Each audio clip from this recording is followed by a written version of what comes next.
Good afternoon and welcome to this edition of the People Progressing podcast. I'm really excited today to have Sarah Elkins on. She's with Elkins Consulting, and we're going to get into some really interesting and cool stuff today about how to help yourself present things, be a speaker, be a leader, all those different kind of things, and just some mindset stuff that I'm really excited to get into. So Sarah, thank you for coming on. What I usually do is I have my guests just kind of explain where you grew up, what you did as a kid, what you like to do, some influences you had in your life, and then we'll kind of take it from there. Sure. Yeah. Well, it's funny. I went to college in Fort Collins, Colorado. My bachelor's degree is in business from CSU, and I moved immediately to Washington, D.C. for a paid internship with the International Trade Commission. Loved, loved my job there. Ended up staying in D.C. I had this decision that I was not going to have kids. I was never going to get married. I had all of these things in my head of adventures that I wanted to do. I even hitchhiked through New Zealand by myself when I was in college as a study abroad student. So really adventurous. And then I met my husband about 2 years into living in Washington, D.C., and asked him to marry me 8 months after we met, which was a little shocking to everybody Yeah, in my life, including him, including me. yeah, I was yeah. shocked that I did it. And right after we got married, we were down in Wycomico Church, Virginia, and his niece and nephew are twins. They were 6 years old at the time. And I was sitting on the dock watching him help his niece bait a hook with a worm and cast. And I was suddenly overwhelmed with this. I like to say that my ovaries started aching because I was almost 30. And I was watching him be so tender with her. And I was offered a position to test a PeopleSoft product. This was back in the late 90s. And PeopleSoft was all the rage for human resource management product. And it was in Pleasanton, California, which is near Okay, the Bay Area. yeah. And I took it. It was 3 months away. And as my husband was driving me to the airport, this is 3 months after we got married, he's driving me to the airport to be gone for at least 3 months. And I said, well, I should probably let you know that I switched out the pill for prenatal vitamins. And he said, wait, what? I thought we agreed we weren't having kids. And I said, well, I know you want kids, and it seems like a waste because you'd make such a good dad. So we still have time. I'm going to be gone for 3 months. We can use some other form of protection until I get back, and then we can decide. And I remember having this moment of the reality set in, like, oh, this is a real thing. I'm being a little impulsive. Which is okay. It is okay. And I ended up over the years, we moved to Montana from Washington, D.C. We had another baby, and I worked in the public sector for nearly 20 years, going from federal agencies and international agencies in the D.C. area to working for the state here in Montana. And then I worked for the city where I live. And over those years, what I noticed the most was that these people who provide services to our communities, whether it's at the national, state, or local level, most of them really care deeply about the work they do. But unfortunately, 99% of the leadership is crap. So all these people who care so deeply about what they do end up burning out. They hate their jobs.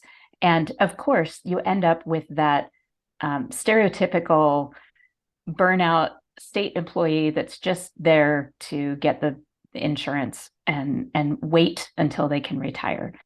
And what I know is that when you improve leadership, you improve through understanding each other's talents, you improve through improved communication, you improve through sharing the right stories so people understand what matters to you, people start to like their jobs again. Yeah, And that is what drives me to do what I do. yeah. It's an amazing story. What got me into this journey myself is I read a stat that 70% of Americans are disengaged at work, Mm-hmm. and 85% of those 70 said it was because of the leadership they work for. Exactly. And I really feel like there's a leadership void in our country. I think we've gotten to a point where we're more data leadership driven instead of people leadership driven. And people like you are helping that. And I appreciate that because everyone deserves to get to go to work instead of have to go to work. And Agree. that's how I look at it. And man, what a you said that beautifully. And so when you talk about your consulting work, Sarah, what did you specialize in helping people tell stories? I think that's fascinating because I've heard this term that stories sell. When you can tell a real story, it really and you're vulnerable, it really helps you get your message across. Tell us a little bit about that and where you came up with this idea. There's so much about storytelling and story listening that we're learning through scientific study. And I actually interviewed a researcher in Western Washington University who is studying the effect of personal narrative on your identity. Wow. And that starts as early as pre-verbal times when we tell stories about our children in front of them. And then when they're teenagers, the stories we tell about them, if they don't jive with how they see themselves, we can create internal and external conflict with them and for them. And then you get into all the stories that you associate with who you are and what other people associate with who you are. Yeah. So even as an adult, it took me years of having studio space at a ceramic arts place. I literally had studio space for 4 years. I was throwing pots. I was selling functional use pottery, but it took me 4 years to identify as an artist because I had told myself for years, I'm not an artist because I can't draw. And Right. that itself isn't a story. The story is when I remember trying to draw. My mom is a great artist. I remember her coming over and helping me, and I'm using air quotes there, helping me by drawing out, like sketching out an outline of whatever I was trying to draw because I wasn't very good at it. Yeah.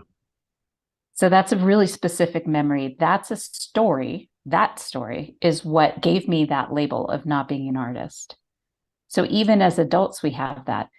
And then there's the aspect of the stories we tell about other people and how that affects their identity and our own. So, for instance, when I did a keynote speech at the Servant Leadership Conference in Fort Worth, Texas, back in January of 23. And one of the things I did was I told a story about a former boss of mine. We had been in budget meetings all afternoon, and the city commissioners and the mayor were talking through our salary matrix for the city. And I will never forget, two of the commissioners started making noises about how city employees are making too much money, which, Yeah. Yeah. Yeah. let's just say, that's pretty absurd. I was a teacher, so I know. Yes, you totally know. Yeah. And you could see all the directors and employees that were sitting around in that room listening to the conversation were starting to get really upset and uncomfortable. And these commissioners were being pretty oblivious because they weren't talking about revenue. They were talking about cutting things, but they were still adding programs without cutting any services. Yeah. Yeah. Never talk about revenue. And now suddenly employees are making too much money, even though they're taking on more and more responsibility Right. because you keep adding these programs without funding. Right. And my boss, that I had some problems with how he made decisions. He seemed very numbers oriented and less people oriented. So Yeah. we had some conflict here and there. But I will never forget, partway through this conversation, I looked over at him and he was absolutely livid. You could see it in his face. He was flushing red. And this is a guy that usually kept his cool really well. He slammed his hand on the table and said, I will not let you balance the budget on the backs of my employees. I'm just going to say that again. This man that I had maybe some minor respect issues with said, I will not let you balance the budget on the backs of my employees. And you could have heard a pin drop in that room. How did that make you feel right then and there? I was suddenly full of respect and admiration for Yeah. this man. Yeah. So what I want to ask you, Joe, is now I've told you this story. Right. And I'd like to hear what words you would use to describe this man, my former boss. Well, my first thought was he had their backs, and he actually did care about them. And if I was working for somebody who said that, who stuck up for me like that, I would want to do anything I could for that man.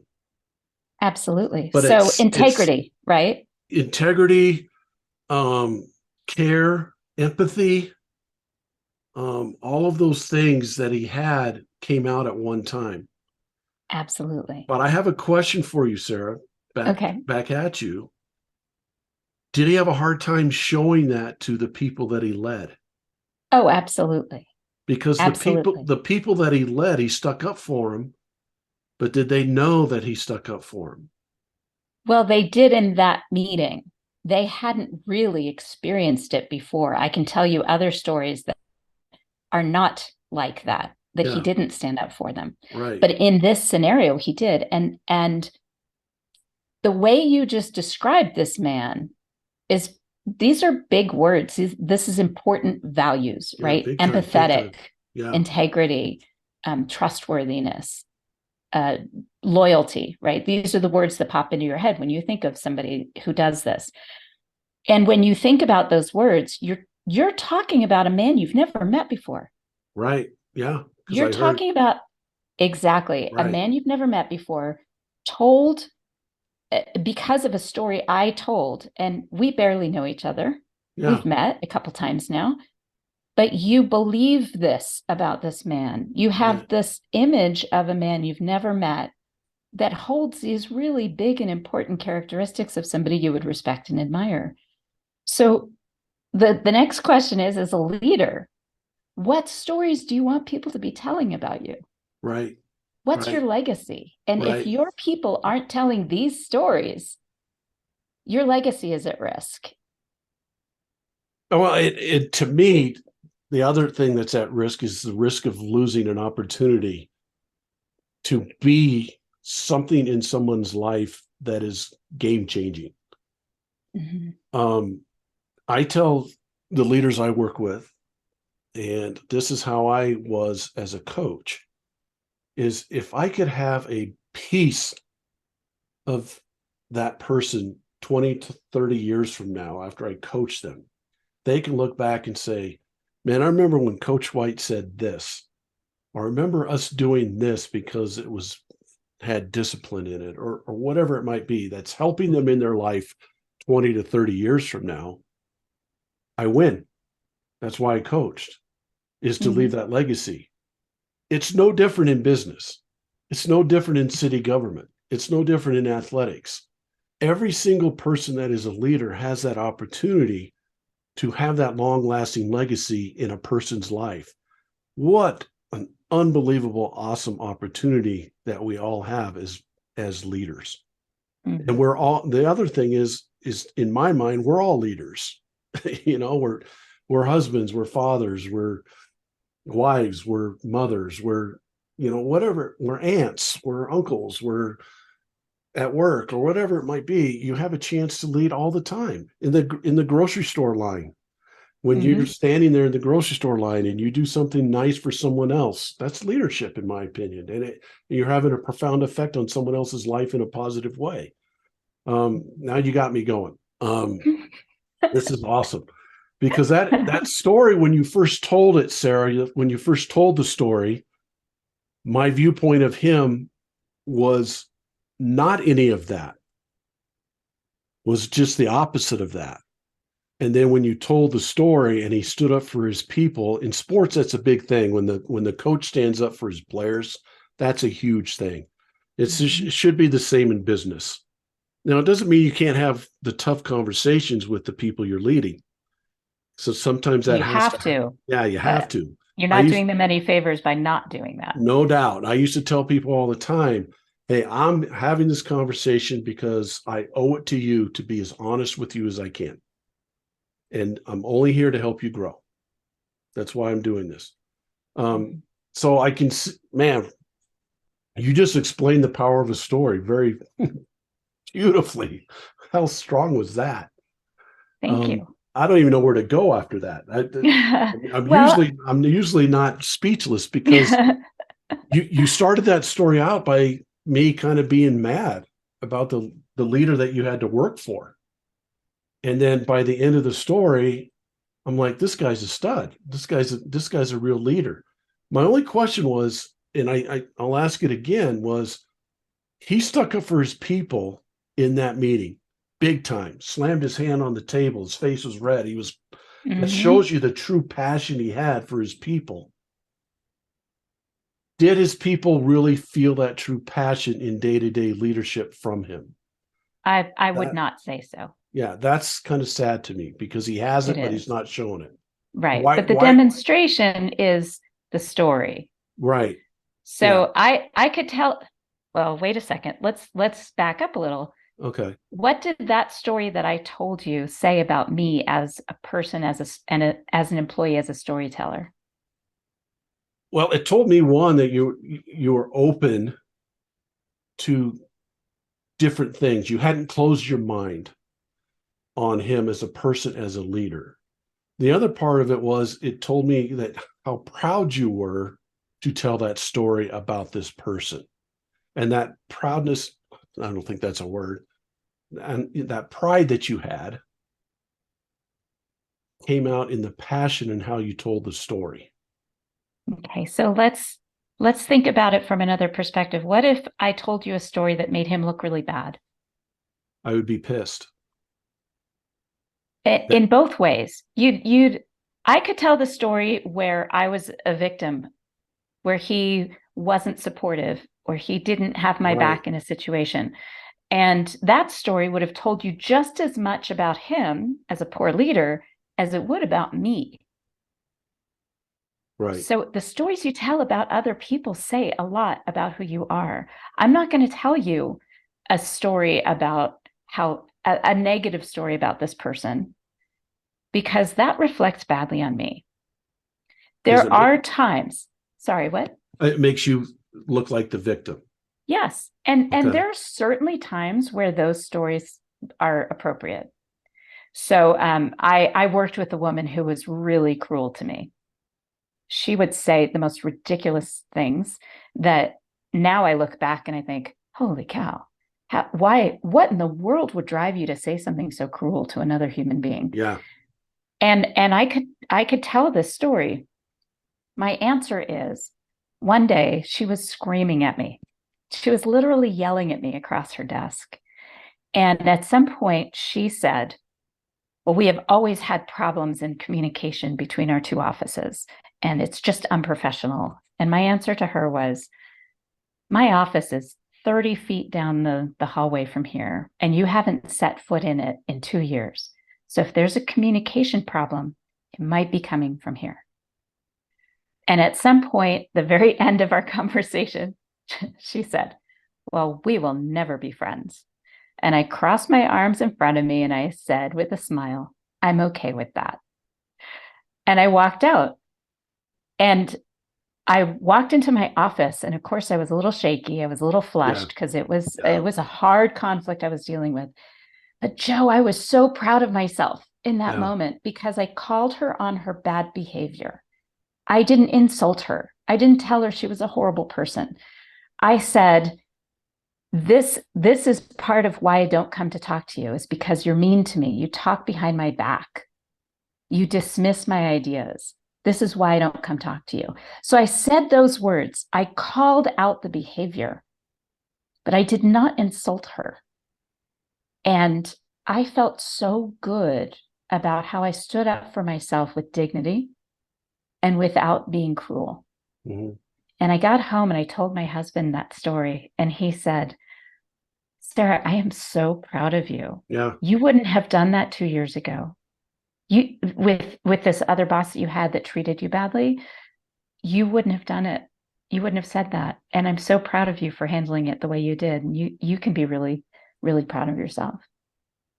Okay. So can I ask this question? Of course. What would you have, how would you have handled it 2 years earlier?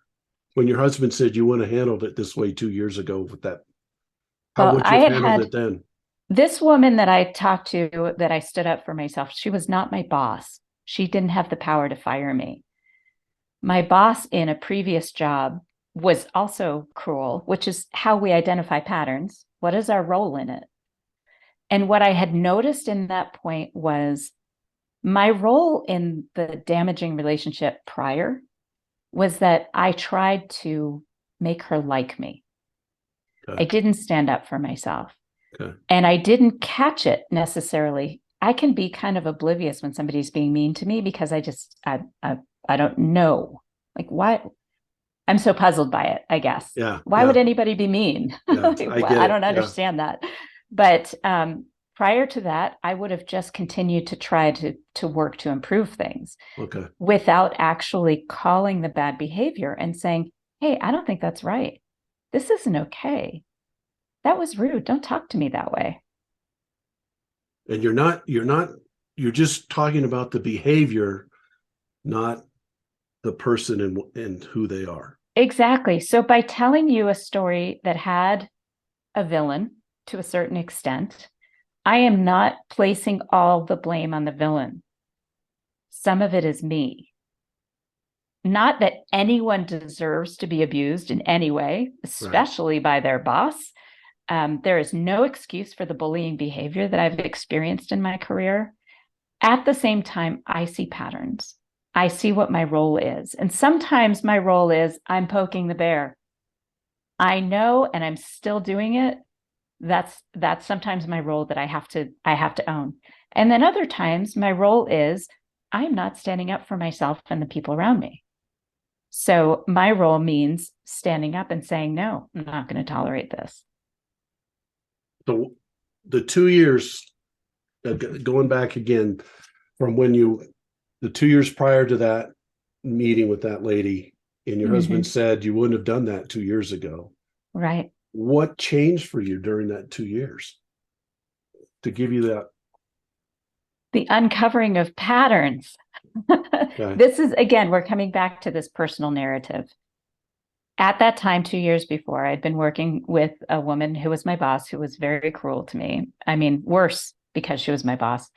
And there were things that she said, like, for instance, my husband's father, my father-in-law, passed away. And I went to the airport to try to get a bereavement ticket for my husband to go to his funeral. And I got back, and my boss said, you didn't mark that on your timesheet. You should have taken an extra 15 minutes off your timesheet for that. That's like, what kind of jerk says Yeah. that? So Yeah. she was really cruel to me. There was a moment where I went into the bathroom by myself, crying, trying to deal with this drama that I was experiencing. I hate drama. And I was experiencing this with this woman, and I lost it. And I rarely lose it, but it was a mess. I remember standing in the bathroom, looking in the mirror, trying to wipe the redness off my face, flushing with cold water, whatever I could do to get the redness out of my face before I went back to sit at my desk. And I looked in the mirror, Joe, and I was suddenly struck with this pattern, that this was not the first time I had experienced this. And I started it was one of those movie flashbacks with all of these images of people that had treated me badly, that I had hard conflict relationships with them. And like all of a sudden, like I'm having this flashback of these images of people's faces of the people that I had trouble with. And all of a sudden I realized the one thing that was consistent in all of those relationships was me. Yeah. Yeah. And I had to really, over the next 2 years, consider what my role was in those situations.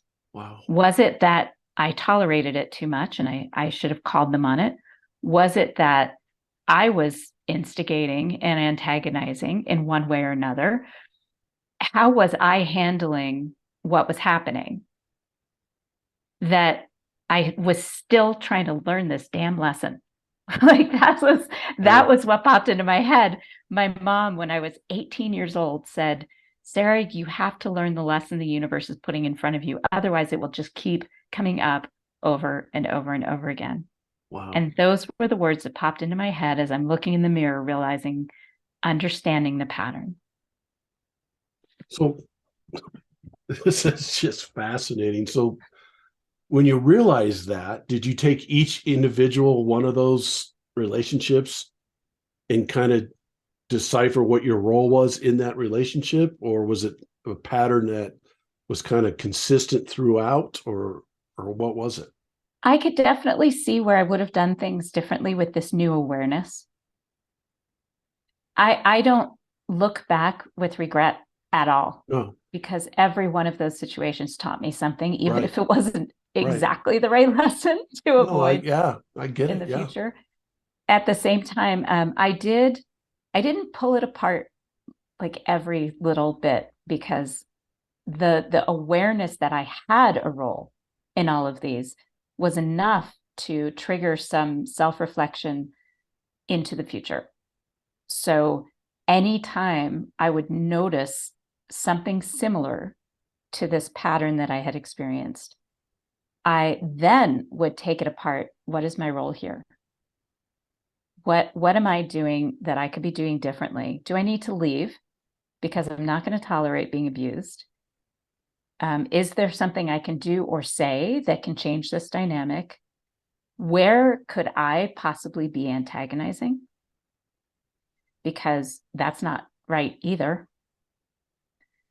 It's just that self-awareness. So I didn't look back and pull apart every experience in my life where I had conflict, but I definitely saw the patterns of where I did not stand up for myself, and it was important to do that, not only for me, but also for other witnesses, because bullies don't do this just to one person. Mhm. And I could look back and see that I wasn't the only one bullied by any of those experiences in my career. So standing up to it in a way that is full of dignity and compassion, knowing that this bully has been bullied, Yeah. knowing that this person that's behaving so badly has their own shit that they're dealing with. Yeah. Yeah. So handling it with compassion as well. That's amazing. And I want to go back. You said something that's really interesting. This is fascinating to me. When you said that you went back and looked at each individual one, and you needed to confront somebody who's maybe treating you like that. I think it's fascinating that you have the wherewithal and the discipline and the strength to not attack them, but to attack the behavior. I don't know if the attack is right word either, but bringing up not their shortcomings or attacking them on a personal level, but you just go after the actions that the person was taking against you. And I think that's really important too, because that's where that compassion part comes in. Would you say that? Mm-hmm. Trying to figure this Absolutely. out. Well, yes, it's Fascinating. I'm not helping anyone if I'm on the attack. Right. No Okay. one's going to feel better or improved after that. So if I want to have any potential influence on this person, even if it's just a short duration of that. So for instance, the woman that I stood up to and said, "This is not okay. Stop yelling at me." Um, she never was going to like me. That was never going to happen. However, she knew better than to talk behind my back anymore, because it was clearly getting back to me. I knew that it was happening. And it definitely made her more aware of how her behavior was being perceived by the rest of our colleagues. So if I had attacked her on a personal level, I would have given her a reason to ignore everything I said. Right. This way, if I had just called her a name, then she could have just let that go and said, well, she called me a name and that wasn't, that wasn't right. If I had, for instance, if I had said, what an asshole, right? You were being an asshole, then she would have this ammunition to hold on to, that it was me that was the problem. Yeah. Instead, But you just said, I don't appreciate you talking behind my back. exactly. Don't, Boom. you're rude to me. Yeah. And I don't appreciate that. And the other, how about this? You don't deserve that, I don't. Nobody does. right? Yeah. No one deserves that. All Mhm. right. So I want to get into a quote that I found that you have. It kind of gets into what we're just talking about. It says, when we create an environment that encourages and inspires authentic connection, people find answers to their questions of success and happiness, no matter what they do or where they do it. You, you, Sarah, create that space through experimental, uh, Experiential. yeah, engaging workshops and breakout sessions, resulting in improved relationships, sales, creativity, and productivity. The first part of that, we create an environment that encourages and inspires authentic connection. What does that mean? Oh my gosh. This is my passion. Yeah, So that's why I wanted to I'll get into it. I'll give you an example. I just did a small team workshop with a group within a state agency here in Montana. We use the Gallup StrengthsFinder assessment to better understand the language that each person speaks. So, for instance, we had two people in the room that have the kind of strengths, the kind of natural abilities that come across as kind of hardcore. They're doers, they're achievers, they are people who have consistency in their top talents, and they're really good at getting shit done. The other two people in the room are the thinker and relationship builders. Their natural Right. talents lean toward the motivation to use the relationships in their lives to build success and to get stuff done, as opposed to people who just do the stuff or tell people what to do. So we're sitting in this room, and I had gotten each of them a trinket to demonstrate their talent. So it's this little gift from a local gift shop. I love to shop downtown and support our local businesses. And each one represented their talent. So one person has adaptability and um, developer in her top talents. And adaptability is what you would think it is. She switches gears really easily. She can identify very quickly when an obstacle needs to be moved or that you're going to go around it. She's not going to fight a battle that's not going to be winnable. She just knows instinctively how to switch gears quickly. She also loves to see the potential in something that's underperforming, something that's a 2 or a 3, and make it a 7 or an 8. Her goal isn't to make it extraordinary, but it's to make it meaningful and add value. So I got her gummy butterflies, that candy, because butterflies are transformative. Yeah. They start as a caterpillar and they become a beautiful butterfly. And that's the developer part of her. Plus, they're very adaptable. They move when something gets in their way, right? Yeah. They don't Yeah. just decide, I'm going to hunker down to make this happen. They actually switch gears. And sometimes I'll give somebody with adaptability the razzles. First it's candy, then it's gum, because we adapt very quickly. Yeah. We Yeah. change. Yeah. I gave that to her, and then I gave the person with hardcore executing talents sticky notes that are to-do lists. So when we were going around the room to describe why we gave why these gifts, I didn't explain it. I had them explain it. So for instance, when the person with the sticky notes that are to-do lists that you can cross off, because an achiever loves to cross off to-do lists, I asked her why the butterflies were appropriate for her colleague. And she said, she's amazing at keeping us moving forward when we feel kind of stuck. Yeah. She always sees when things have improved, even incrementally, when I am just so focused on the end goal. And she makes it possible for us to not get mired in a lack of success because she sees where we are seeing incremental improvement. And if you could have seen the expression on the developer's face to be acknowledged in that way. Yeah. She didn't know that this executing domain woman understood that about her. This isn't something that she had shared with her.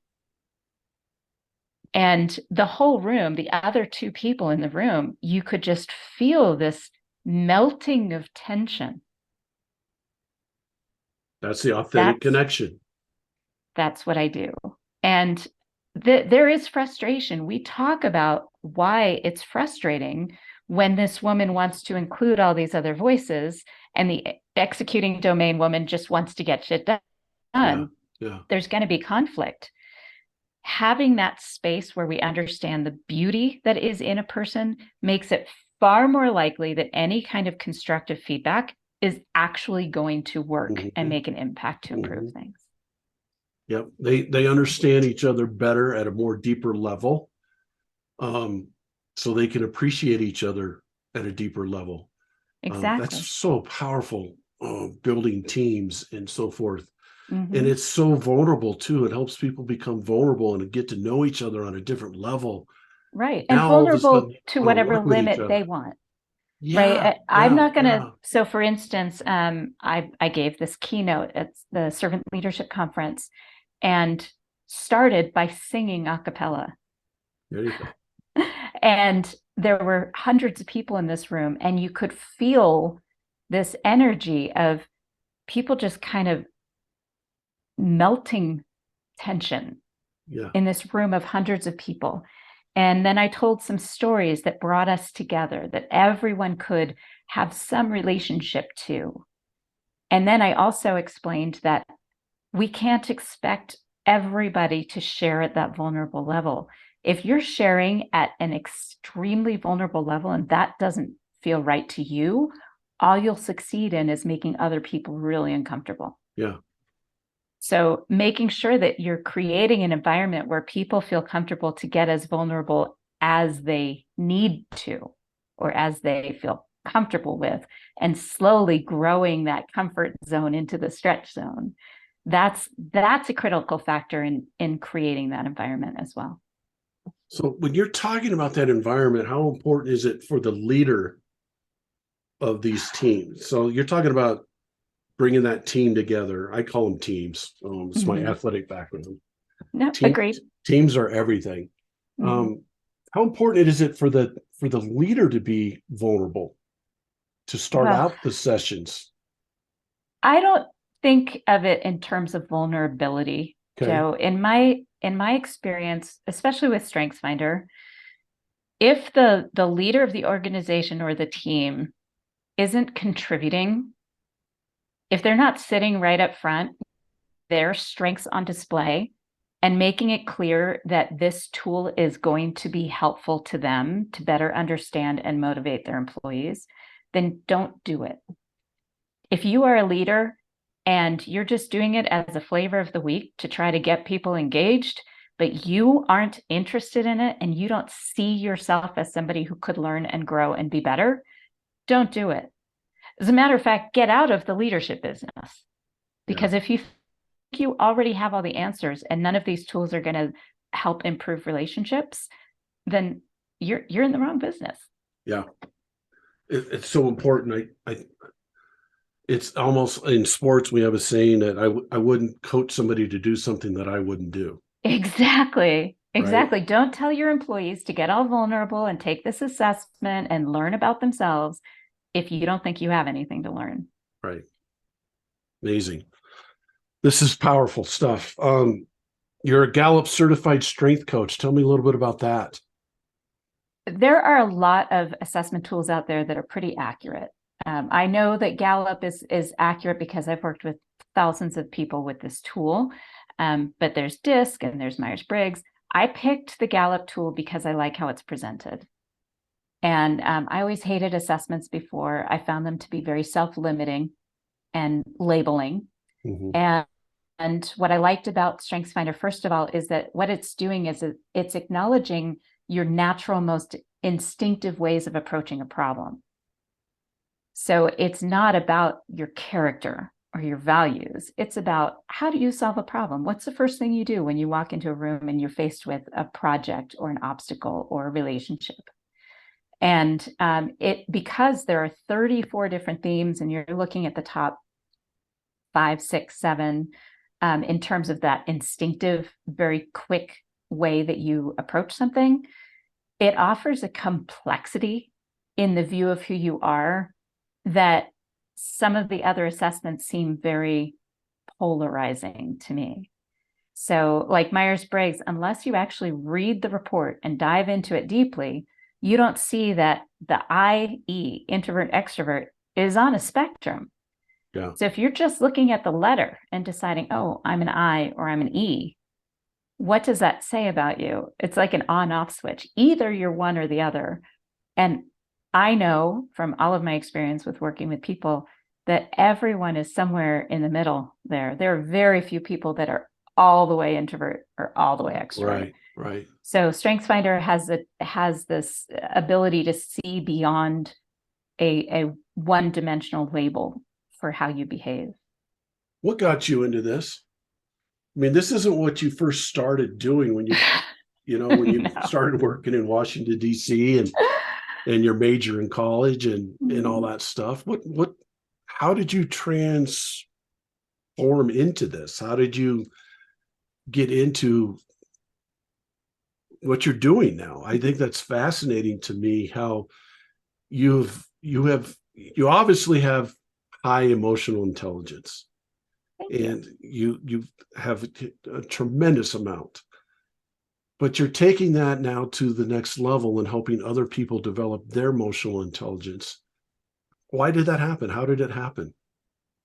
Well, there are a couple of different stories that I can tell. One is I started a conference called No Longer Virtual, and it takes people that have only met on LinkedIn and puts them in the same room, a physical location, to learn from each other. And we just had the 6th one in Chicago. So it started in 2017. And I wanted to have a panel discussion on building your brand across multiple media. And this is when I was still working for a government agency.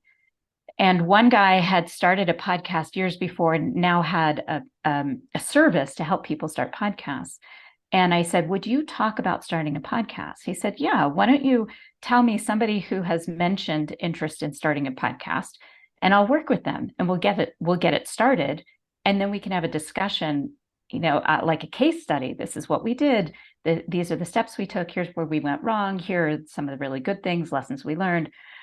I said, great. And the 2 people I invited to do that with him, this is like a $10,000 gift he was offering to start up this podcast and host it and do all the editing and publication and all of the coaching.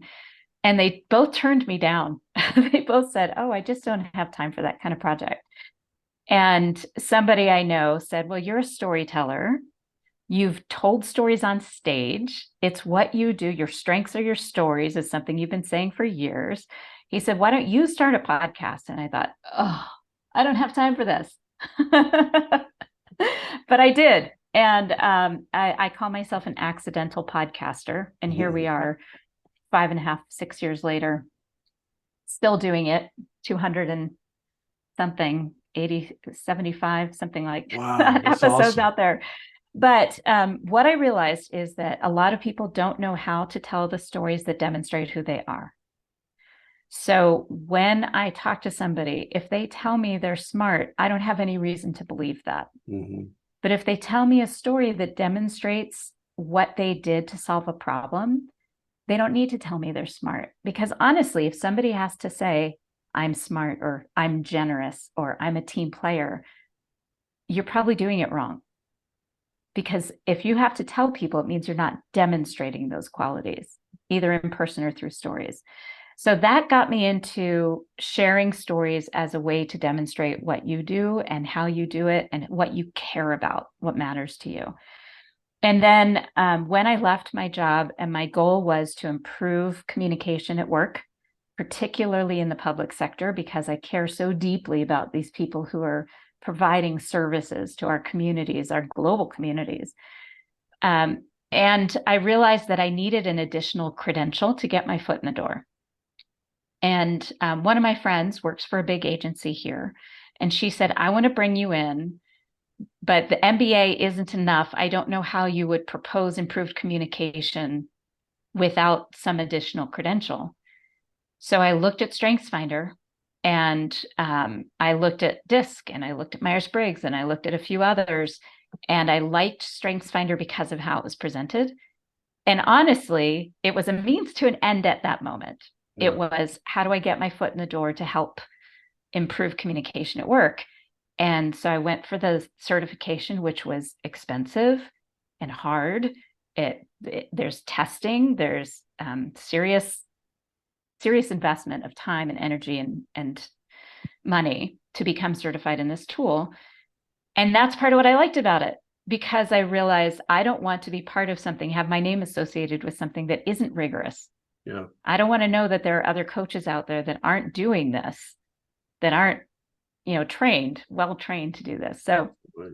that's why I selected StrengthsFinder. And I really did not anticipate it being such a game changer for me and for my business. But personally, as somebody who had started a business years back, having a coach walk me through my StrengthsFinder results gave me so many insights about my own blind spots and the tools and resources I could employ to address those blind spots so I could spend my time and energy doing what I do well and not doing bookkeeping Yeah. and distribution of my podcast and Right. all the stuff that's the business side of things that I can do it. But if I'm doing that, I'm not doing what I'm made to be doing. What your passion is, which leads me Yeah. to my next questions. We've almost gone an hour already. Goodness. I wrote a book called The Three Ps: Finding Your Purpose, Perspective, and Passion. And I ask every guest I have on my show those three questions. What's your purpose in life? My purpose in life is to encourage healthy self-reflection in people so that we can have healthier relationships and communities. Wow. Okay, I skip over perspective. I'll tell you why in a minute. So, what's your passion in life? Oh, I have so many passions. But my passion in life is really relationships and feeding people, and not just food, but nourishing them with energy and love and music and especially food. So, I always tell people your purpose and passion equal each other. They kind of mesh. They kind of, and you just Mhm. said that. I mean, it's about serving people, really. And what holds it together, the glue that holds it together, is your perspective on life. And certain things happen to us during life that are good and sometimes not so good. And that always challenges our perspective.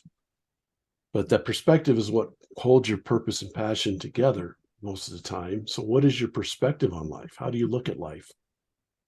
I look at life as a key to satisfaction is the community and relationships that you build.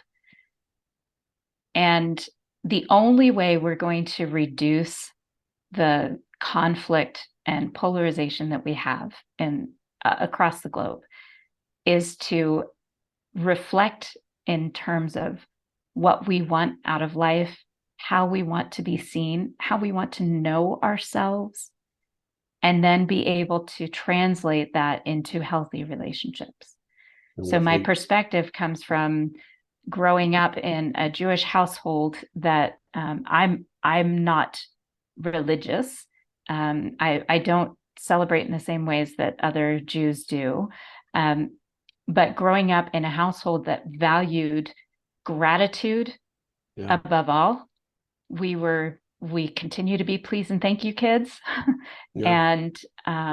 And we always, my mom always fed whoever walked through our door.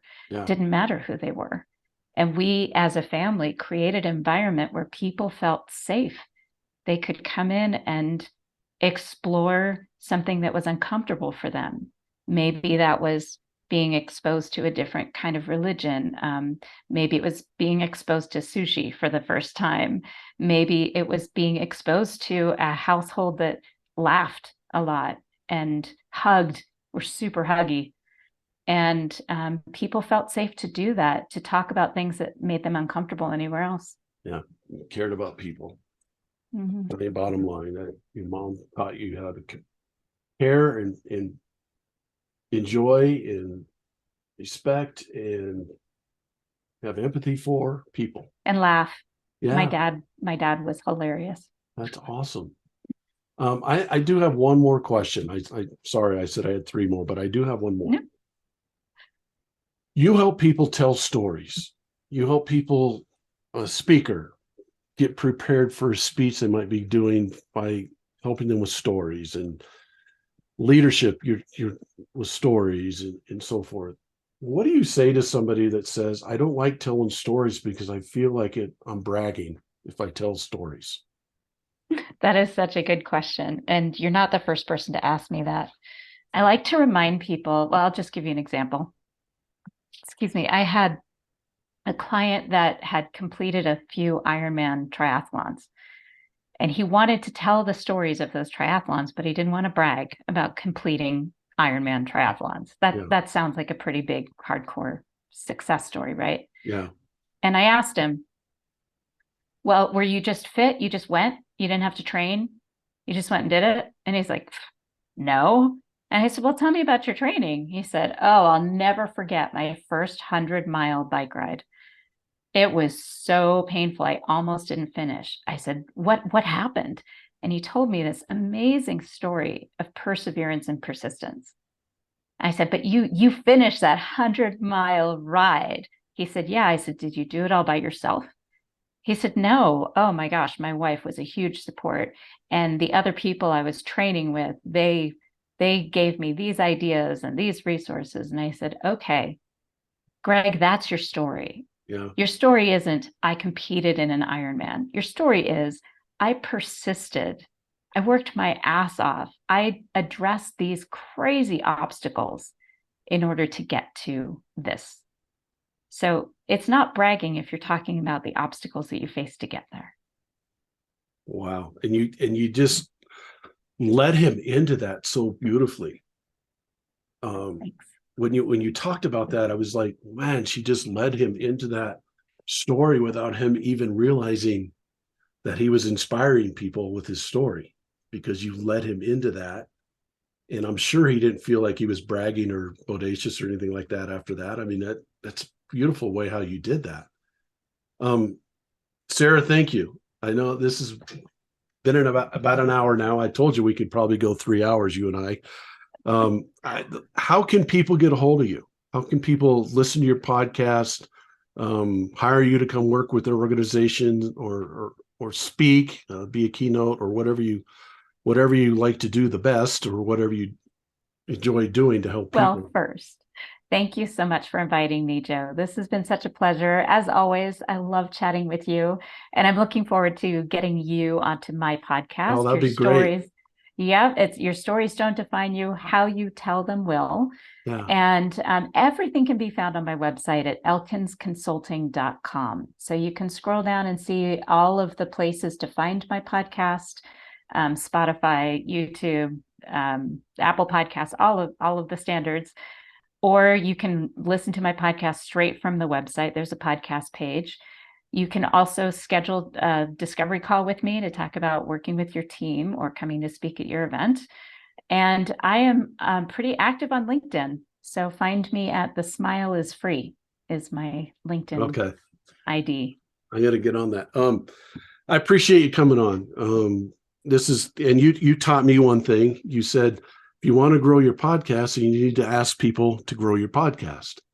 So I'm asking people right now to grow my podcast. Get on, share this with other people, support it, subscribe to it. I'm not real sure how to do all that, but that I would love for people to keep growing this, and so more people can hear people like you and get inspired by people like you.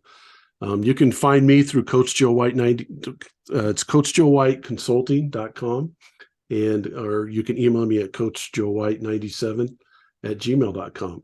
And you're the one who taught me how to do that. I don't know if I did it the way you needed me to, but you can help me with that. Sarah, thank you again for coming on. And I want to I appreciate everyone listening today, and keep progressing on a daily basis. Thank you so much and have a great day.